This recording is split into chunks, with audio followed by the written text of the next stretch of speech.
Hello students, today we are discussing about the conversion of matter. ठीक है, तो conversion of matter होता क्या है, आपके बुक में ये भी मिलेगा inter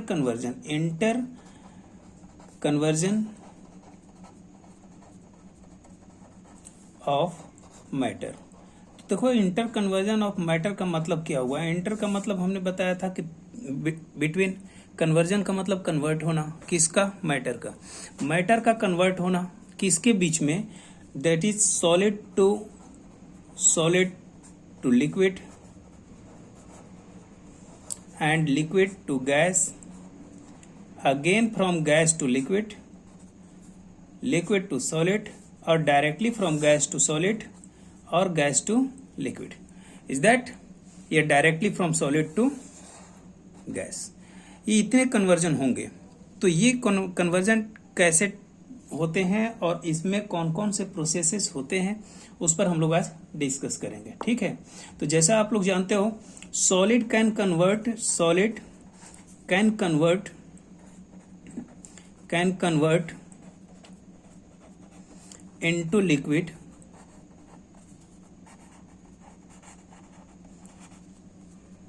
on raising the temperature. Raising, या फिर आप इसको लिख सकते हो और increasing the temperature, increasing the temperature. अगर हम टेम्परेचर को इंक्रीज करते हैं तो सॉलिड किस में कन्वर्ट हो जाता है, लिक्विड में कन्वर्ट हो जाता है। अगर ये कोई सॉलिड है और उसमें अगर हम टेम्परेचर देते हैं, मतलब उसको क्या करते हैं, हीट करते हैं। हीट करने पर टेम्परेचर बढ़ता है, इतना आपको याद होना चाहिए। हीट और टेम्परेचर में स्लाइटली डिफरेंस है, वो सब बात की बातें हैं। सॉलिड में अगर हम हीट देते हैं तो ये किस में कन्वर्ट हो जाता है, लिक्विड में कन्वर्ट हो जाता है। ठीक है, तो ये इसी को सॉलिड से लिक्विड में कन्वर्ट होने के लिए कौन सा फैक्टर रिस्पॉन्सिबल हुआ, उसको हम कहते हैं टेम्परेचर। और ये जो कौन सा फैक्टर रिस्पॉन्सिबल हुआ, टेम्परेचर, ये हुआ फैक्टर। और इस प्रोसेस को क्या कहेंगे, इसको हम लोग आगे देखते चलते हैं। तो यहां पर हमें दो चीजें मिलती हैं। एक तो द कन्वर्जन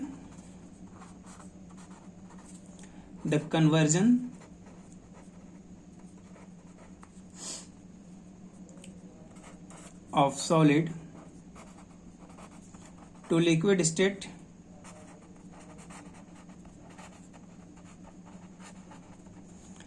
इज कॉल्ड, क्या कहते हैं इसको हम, melting.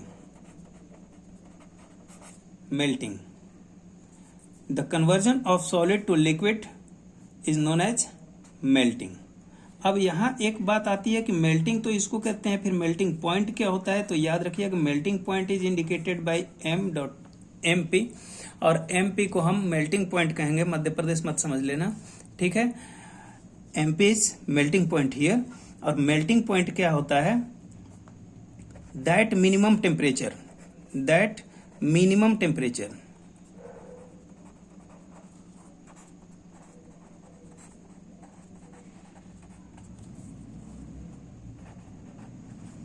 on which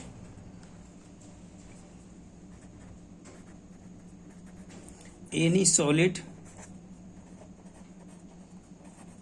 starts to change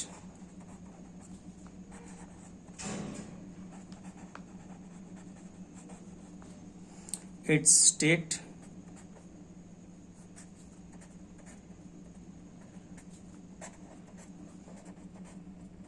into liquid.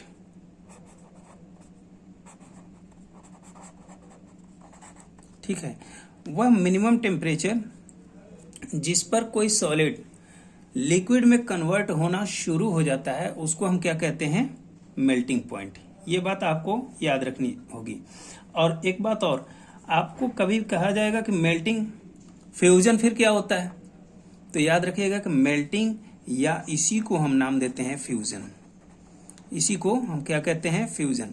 Fusion कोई अलग बात नहीं होती है, अलग प्रोसेस नहीं है। Melting is also known as fusion. हाँ, अगर बात करें डिफ्यूजन, तो diffusion is the intermixing of two और मोर गैसेस। ठीक है, तो उस पर हम चर्चा करेंगे बाद में। हाल फिलहाल आप इतना समझो कि मेल्टिंग होता क्या है। Melting is the process in which any solid change its state into liquid form, and melting point is that minimum temperature on which any solid starts to change its state into liquid form. Is that clear? तो इतना आप लोगों को याद होना चाहिए। Okay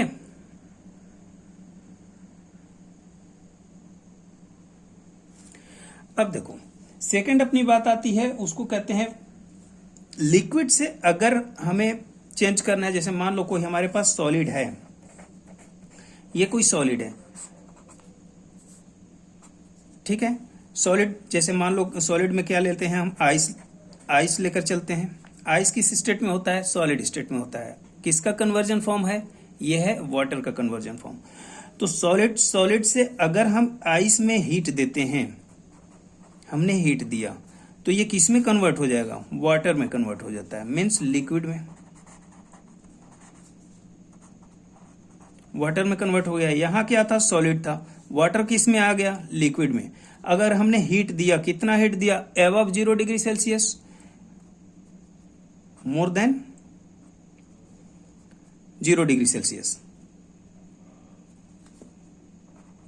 above 0 degree Celsius, ये greater than का सिंबल है, ठीक है।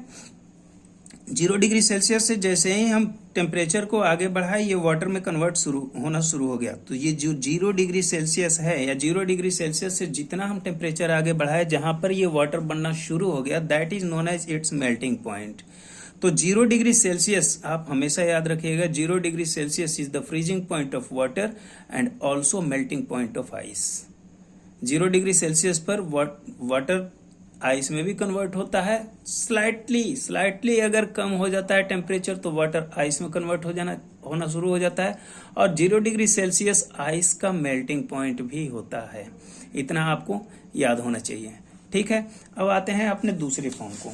तो अगर हम बात करें कि लिक्विड से सॉलिड में कन्वर्ट होना, लिक्विड से सॉलिड में कन्वर्ट होने को हम क्या कहते हैं, फ्रीजिंग। तो यहां पर हमें सेकंड पॉइंट मिलता है, फ्रीजिंग। हाँ, एक बात और आती है जिसको कहते हैं हम सॉलिडिफिकेशन, ठीक है। अभी हम उस पर भी डिस्कस करेंगे। फ्रीजिंग क्या है, तो फ्रीजिंग है इसका ठीक अपोजिट, ठीक है। किसका, मेल्टिंग का जस्ट अपोजिट होता है freezing. Means the conversion of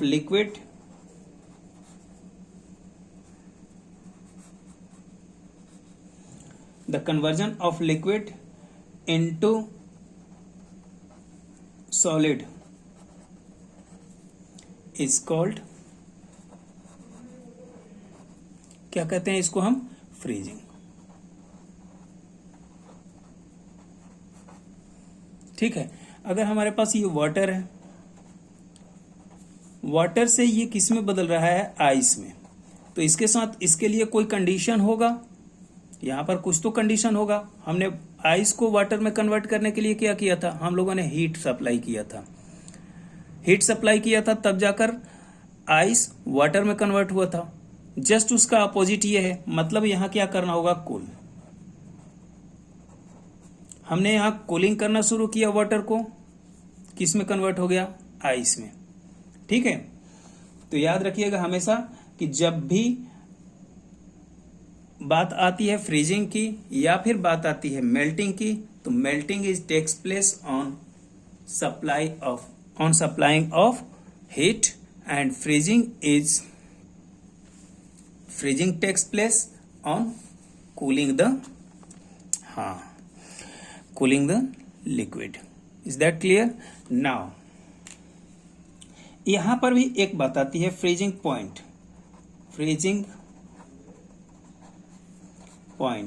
तो फ्रीजिंग पॉइंट क्या होता है, सीधी सी बात है कि the temperature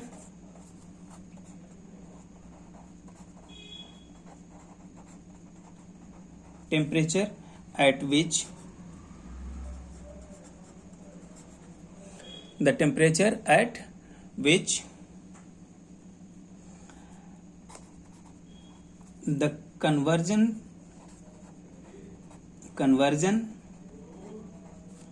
of liquid into solid takes place.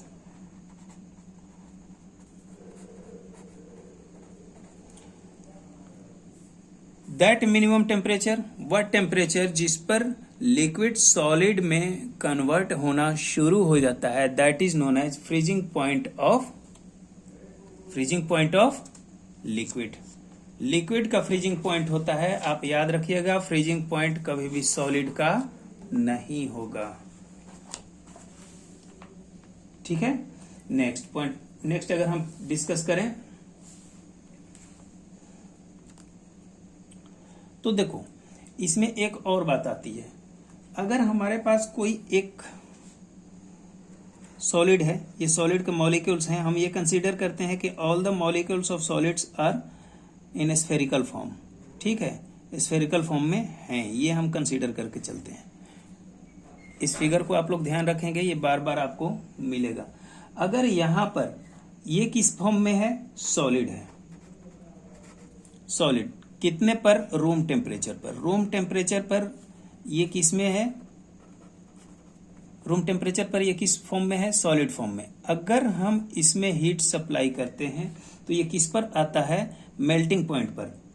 ठीक है, तो मेल्टिंग पॉइंट पर भी आपको याद रखना होगा कि ये किस फॉर्म में होता है, सॉलिड के ही फॉर्म में होता है. मेल्टिंग पॉइंट तक ये किस फॉर्म में होगा, सॉलिड फॉर्म में होगा. ठीक है, मीन्स इसका स्ट्रक्चर नहीं बदलेगा.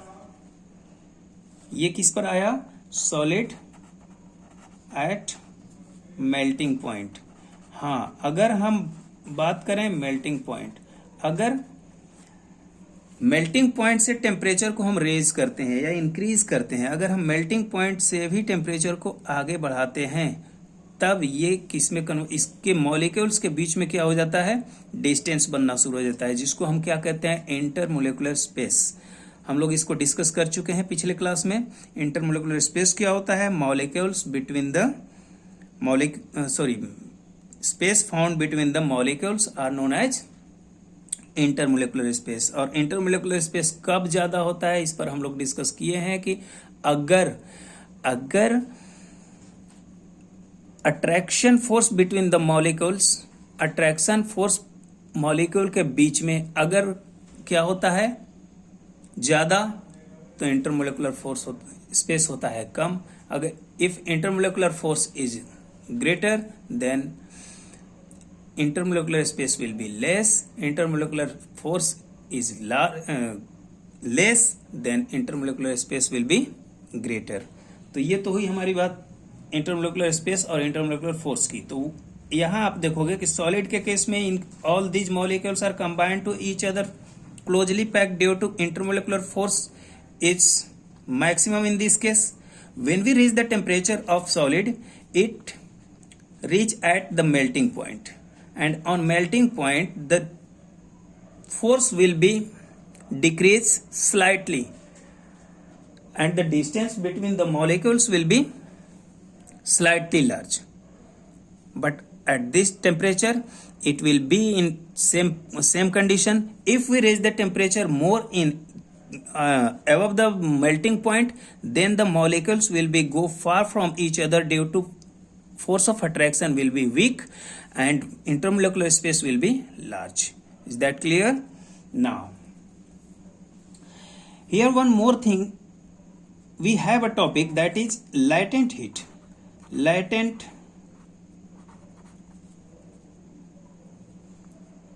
heat of fusion. Heat of fusion.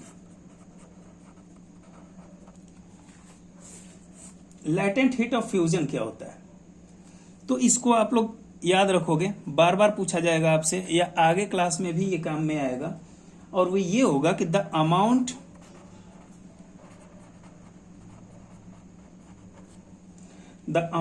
Of heat to melt, the amount of heat required to melt to melt 1 kg of solid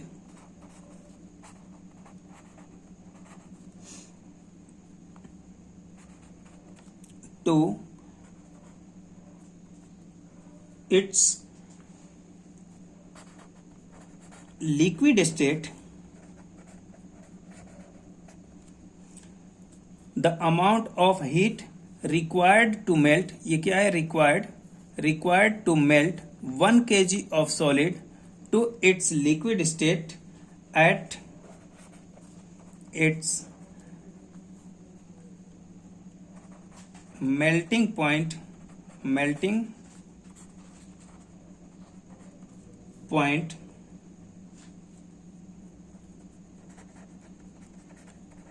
without increase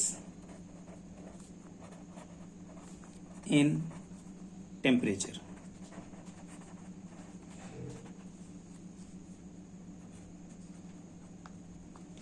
ठीक है, या अगर आप समझना चाहो तो लैटेंट हीट ऑफ फ्यूजन को सीधी सी भाषा में आप समझो कि hidden heat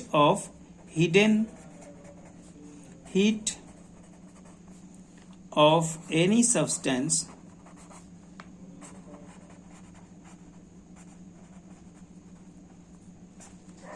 which is responsible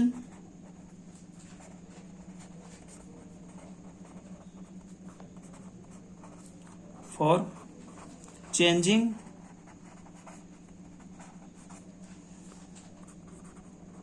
the state from solid to liquid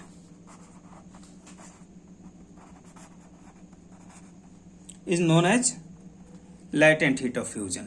latent heat of fusion क्या है? फ्यूजन का मतलब हुआ कि उसे ब्रेक होना, किसमें मेल्ट होना, मेल्टिंग पर पहुंचना। ये दिख रहा होगा, नहीं दिख रहा है, अब दिख रहा होगा, ठीक है।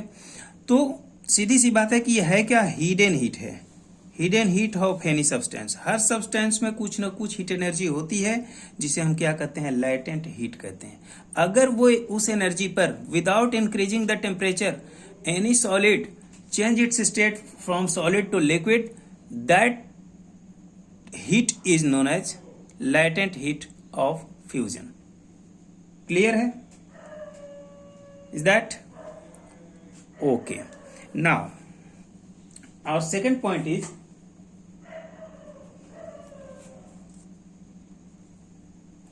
प्रेशर। क्या हम प्रेशर को इंक्रीज करें या डिक्रीज करें? तो उस केस में, जस्ट मिनट में पेज बदल लूं,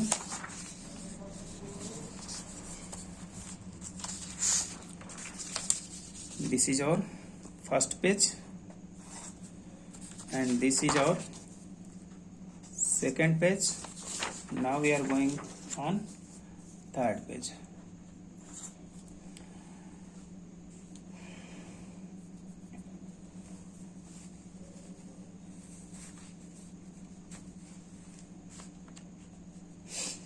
क्या यहां एक क्वेश्चन ये आता है कि is it possible that if we increase the pressure any solid starts to change its state?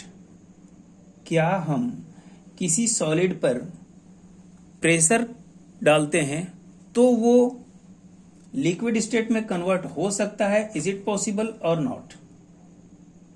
तो इसको समझने के लिए हम देखते हैं कि मेल्टिंग पॉइंट और फ्रीजिंग पॉइंट पर प्रेशर का क्या इफेक्ट पड़ता है। ठीक है, तो देखो बेसिकली जो दो तरह के सॉलिड्स होते हैं, एक पहला जो सॉलिड का इफेक्ट होगा, यहां हम लिख लें effect of pressure, effect of pressure on melting point. यहां हम एमपी लिख रहे हैं, इसका मतलब है मेल्टिंग पॉइंट, इसको आप लोग ध्यान रखेंगे। ठीक है, तो effect of pressure of melting point, यहां दो तरह के सॉलिड होंगे। पहले तरह का जो सॉलिड होता है वो एक्सपैंड होता है, एक्सपैंडिंग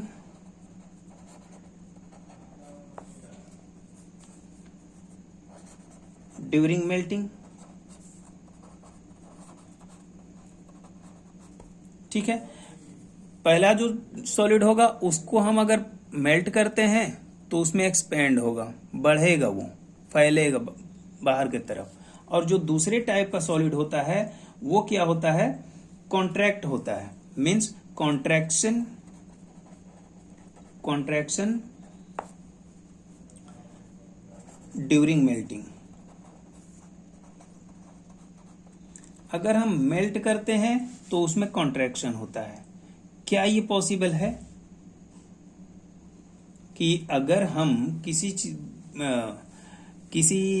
सॉलिड को अगर हम उसमें हीट दें या फिर प्रेशर बढ़ाएं, अगर किसी सॉलिड पर हम प्रेशर बढ़ाएं तो उसके मॉलिक्यूल्स के बीच में कॉन्ट्रैक्शन हो? Yes.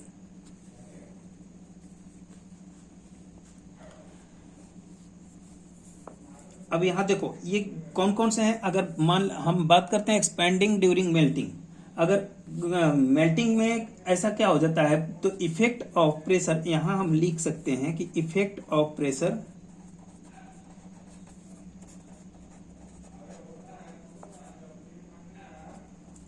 On melting points depend on the type of solid.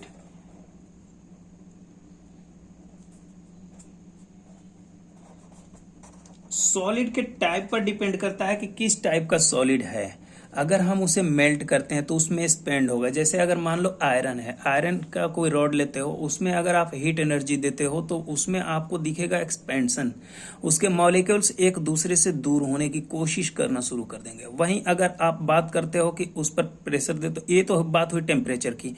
आप अगर उसको हीट करते हो, हीट करने के बाद उसमें एक्सपेंशन हुआ, फिर अगर आप उसको प्रेशर देते हो, उस पर मारते हो, हैमर लगाते हो या किसी भी तरह से उसके मॉलिक्यूल्स को आप प्रेस करते हो तो उनके बीच में क्या होना शुरू हो जाता है, कॉन्ट्रैक्शन। ठीक है। सेकंड अगर बात करें तो अगर हम प्रेशर बढ़ाते हैं तो वहां पर मेल्टिंग के केस में मेल्टिंग के केस में क्या हो जाता है, एक्सपेंशन। ये कैसे पॉसिबल होता है? तो देखो कुछ सॉलिड्स ऐसे होते हैं विच अंडरगोज एक्सपेंशन ड्यूरिंग मेल्टिंग।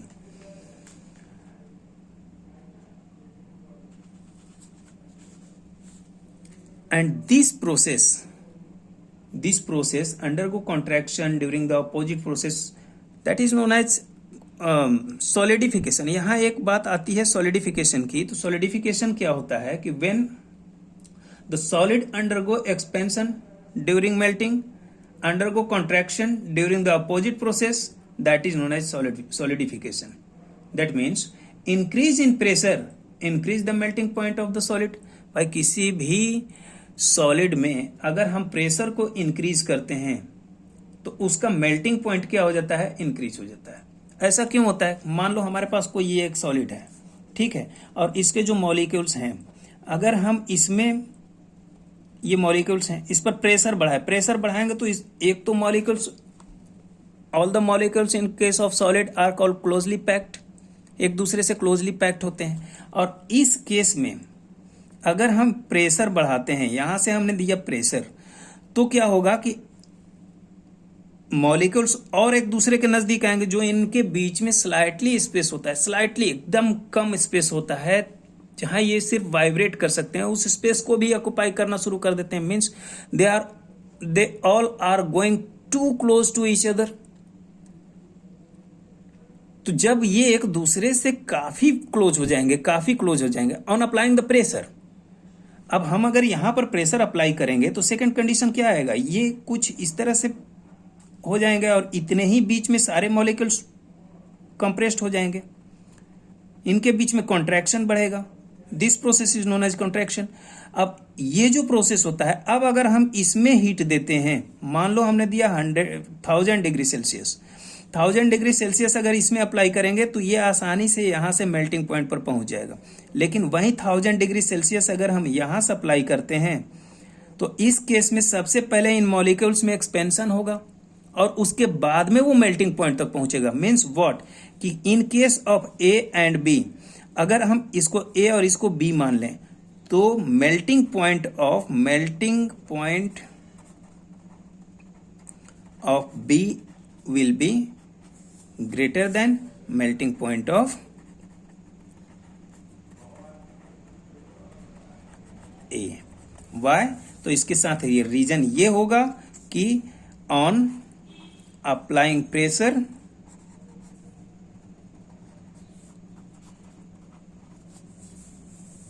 दिख रहा है बेटा, ये PRESSURE, pressure, on applying pressure the melting point of any solid will be increase।